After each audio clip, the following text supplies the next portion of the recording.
പുരുഷനുമായി ലൈംഗിക വീഴ്ച, ഭിക്ഷാടനം, ഇതൊക്കെ നമ്മുടെ പരമ്പരാഗതമായ തൊഴിലുകളാണ്. അറിയോ, മറ്റ് തൊഴിൽ മേഖലകളിൽ നിന്നെല്ലാം മുഖ്യധാരാ സമൂഹം ഹിജടയെ അകറ്റി നിർത്തും.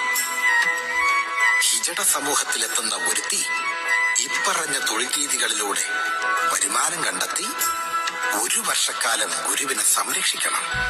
അങ്ങനെ 1 വർഷം സംരക്ഷിക്കുമ്പോ ഗുരുവിന് സംതൃപ്തി തോന്നിയാൽ ഒരു ഹിജടയുടെ ജീവിതത്തിലെ പൂക്കാലം വരവായി.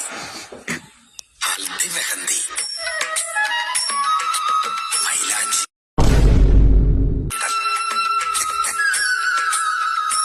40 ദിവസത്തെ ആഘോഷങ്ങൾ അവസാനിക്കുമ്പോ